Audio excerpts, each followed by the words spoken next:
আসসালামু আলাইকুম। সাধারণ টকশপ থেকে তাসনিয়া বলছিলাম। কেমন আছেন আপনারা সবাই? আমি আলহামদুলিল্লাহ ভালো আছি। তো আমার আপু ভাইয়াদের কাছে একটা রিকোয়েস্ট করে নিব আগেই। যারা আমার ভিডিওটা দেখা শুরু করছো প্লিজ ধৈর্য সহকারে ফুল ভিডিও দেখে দিবে। আর সাথে যদি একটু ভালো থাকে তাহলে একটু শেয়ার করে দিবে। আর লাইক কমেন্টস করতে তো ভুলবে না। তোমাদের একটা ভালো কমেন্টসে আমাকে ভিডিও করার সাহস জুড়িয়ে দিবে। তো এই যে এদিকে কিছু বাজার এনেছে। আমাদের মাসিক কোনো বাজার করা হয় না। যেটা যখন শেষ হয় তখনই নিয়ে আসে। তো আজ হঠাৎ করে একসাথে অনেকগুলো জিনিসই শেষ হয়ে গিয়েছে। চাল, আলু, সবজি, তেল, ডাল মানে একসাথে সব শেষ হয়ে গিয়েছে, তো একসাথে নিয়ে আসছে আজকে। মানে মাসিক বাজারের মতোই হয়েছিল। তো এই যে চাল বস্তাটা খুলে আমি ড্রামে এনে ঢেলে নিয়েছি। তারপরে আলুগুলো জায়গায় রেখে দিয়েছি, একটু মুছে মাছে নিলাম আর কি। তো আজ একটু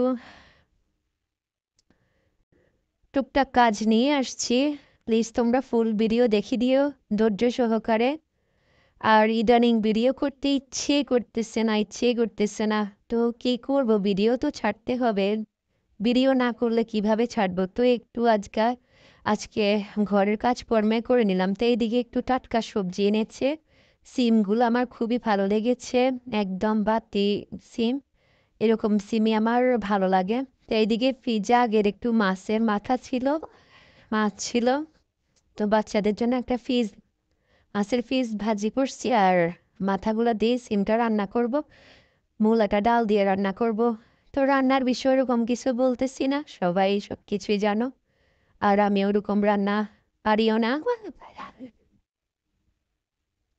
তো সামনে পবিত্র শবে বরাত আসতেছে। তো শবে বরাতের অনেক আমল আছে।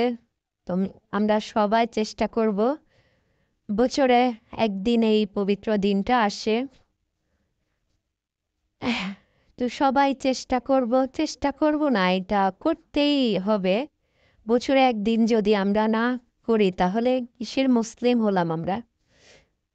তো তোমরা যাই পারো নফল নামাজ, বেশি বেশি করে নফল নামাজ, কিছু কোরআন শরীফ তেলাওয়াত, আরো অনেক ইবাদত বন্দিকে আছে। আর বেশি বেশি করে আল্লাহর তাআলার কাছে ক্ষমা চাইবে সবাই। আল্লাহ যেন সবাইকে ক্ষমা করে দেয়, সকল গুনাহ থেকে, সকল ফিতনা ফাসাদ থেকে দূরে রাখে। আর সবাই সবাইকে মাফ করে দিবেন। জানি না এই বছর যারা যারা আছে হয়তো কাল থাকবে না, হয়তো আগামী বছর এই দিনটা আর পাবে না। তো আল্লাহ যেন সবার নেক হায়াত দান করুক, সবাই সবাইকে মাফ করে দিবেন, এই দোয়াই রইল। আসলে শবে বরাতের দিনটা নিয়ে মানুষে অনেক ব্যস্ত থাকে, এই কাজ করে সেই কাজ করে, ঘর গোছায়, ঘর ঝাড় দেয়, ওটা করে সেটা করে, ওই হালুয়া করা লাগবো, ওই সেটা করা লাগবো, ওই রান্না করা লাগবো। আসলে এগুলা করে না আমাদের আমলের ক্ষতি হয়। তো আমাদের কাজকর্ম নিয়ে ব্যস্ত না হয়ে কি কি আমল করব, কখন কোনটা পড়ব, কখন কোন নামাজ পড়ব, ওটা একটা লিস্ট করে রাখলে নামাজের ভিতরে নফল নামাজটা বেশি পড়বা, তাহাজ্জুদের সময় তাহাজ্জুদটা, আর সালাতুত তাসবিহ নামাজ আছে। অনেকে হয়তো জানো, অনেকে বা জানো না। তো ওই নামাজটা পড়তে অনেক সময় লাগে, কিন্তু নামাজটাতে অনেক আমল হয়, গুনাহ মাফ হয়। এই নামাজটা পড়লে নাকি আল্লাহ তাআলা এর উসিলা হয়তো গুনাহ মাফ করে দিবে। তো চেষ্টা করবা আমরা সবাই ওই নামাজটা পড়ার জন্য। ওই নামাজটা সবাই বলে মাসে একবার পড়লে ভালো, কেউ বলে বছরে একবার পড়াও ভালো।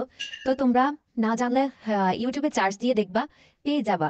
হ্যাঁ, ওটা করার একটু চেষ্টা করিও। নিয়ে আমার কথা হচ্ছে কাজকর্ম নিয়ে ব্যস্ত না হয়ে একটু আমল দিকে মন দেওয়া ভালো। তো এই যে তোমাদের সাথে কথা বলতে বলতে আমি আমার সবজি তরকারিটা বসিয়ে দিয়েছি। তো সবাইকে আমি বলবো, আমাকে, আমার আত্মীয়-স্বজন যারা আছেন এবং আমার আ চ্যানেলের আপু ভাইয়ারা যারা আছেন সবাই আমাকে মাফ করে দিবেন, যদি কারো মনে কষ্ট দিয়ে থাকি। সবাই আমাকে মাফ করে দিবেন আর পারলে একটু দোয়া করবেন সবাই। আমি আপনাদের জন্য দোয়া করবো ইনশাল্লাহ। তো এই যে ফ্রিজটা পরিষ্কার করব আমি ভাবতেছি কয়দিনের মধ্যে, কারণ এতদিন মেহমান ছিল, ফ্রিজের উপর অনেক ধকল গিয়েছে, পরিষ্কার করার সময় পাই নাই। কিন্তু কালকে কি করেছে আমার বাচ্চারা, ফ্রিজের সুইচটা বন্ধ করে দিয়েছে। হ্যাঁ, সকালে ঘুম থেকে উঠে দেখি ফ্রিজ থেকে মানে শুধু পানি বের হচ্ছে। পরে কি সমস্যা কী হলো আমি বুঝতেছি না। পরে আপনাদের ভাইয়াকে দেখাইছি, বলছি যে ফ্রিজটা একটু দেখেন। সে বলে কি ফ্রিজের তো ইয়ান বন্ধ করে রাখছে, সব নর্মাল হয়ে গেছে। তো আছে কি করার, আমার ভাবনা ছিল ফ্রিজটা পরিষ্কার করব, তো বাচ্চারা সহজ করেই দিয়েছে। ফ্রিজ পরিষ্কার করতে হলে তো এমনিতে অনেকক্ষণ ফ্রিজ বন্ধ করা লাগে। সালাতুত তাসবিহ নামাজটা না পড়তে মজা আছে, সময় লাগলেও এটা পড়তে খুবই ভালো লাগে। ধৈর্য সহকারে পড়বেন, আল্লাহর উপর ভরসা রাখবেন। এটা আপনারা জামাত সহকারে পড়তে পারেন। আমরা যখন মাদ্রাসায় ছিলাম, ছোট বড় সবাই আমরা এই নামাজটা জামাতের সাথে পড়তাম। তো আপনাদের বাসায় আপনাদের মা, বোন বা খালা যারা আছে, আপনারা এটা জামাতের সাথে পড়তে পারবেন। এই নামাজে উসিলা আল্লাহ তাআলা হয়তো গুনাহগুলো মাফ করে দিবে। আল্লাহ সবার আশাগুলো পূরণ করুক, আমিন। তো আর ওইটা আর করা লাগলো না আর কি। তো এই ফাঁকে আমি ফ্রিজটা পরিষ্কার করে নিব। সামনে আবার রমজানেও ফ্রিজের উপর অনেক দখল যায়। আর আমরা হচ্ছে মধ্য পরিবার, আমাদের অত শত বড় ফ্রিজও নাই, 2টা ফ্রিজও নাই, একটা ফ্রিজ। এটাকে নিয়ে যত্ন করে রাখতে হয় আর কি। তো এইদিকে আমার সিম তরকারিটাও হয়ে গিয়েছে। ডালটা আম্মু এসছে একটু টমেটো দিয়ে ইয়ে করে, তারপর পানি দিয়ে ঝোল করে নামিয়ে ফেলবো। তো আমার আপু ভাইয়ারা, আমার কথাগুলো যদি ভুল হয়ে থাকে প্লিজ তোমরা আমার কথাগুলো ক্ষমা দৃষ্টিতে দেখবা। আর যারা এই পর্যন্ত আসছো তোমাদেরকে অসংখ্য ধন্যবাদ। আর বাকিটাও দেখার অনুরোধ রইল। আর যারা আমার ভিডিওতে আজ নতুন আসছো, তোমরা প্লিজ আমাকে বন্ধু করে বেল বাটন অন করে রাখবা, যেহেতু আমার ভিডিওটা সবার আগে তোমরা দেখতে পারো। তো এই যে ফ্রিজটা মোটামুটি পরিষ্কার করে নিয়েছি।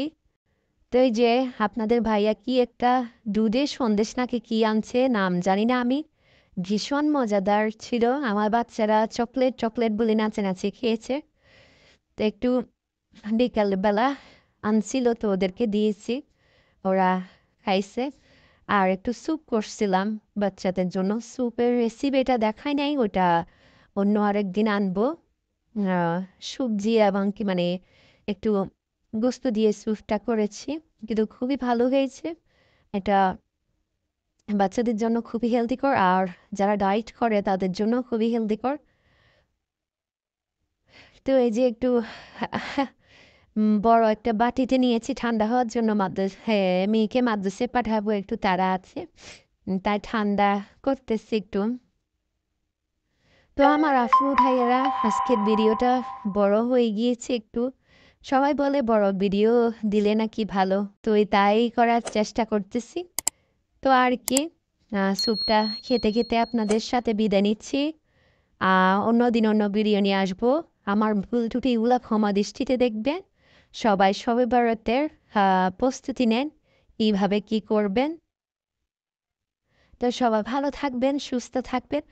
আজ এই পর্যন্ত। আল্লাহ হাফেজ।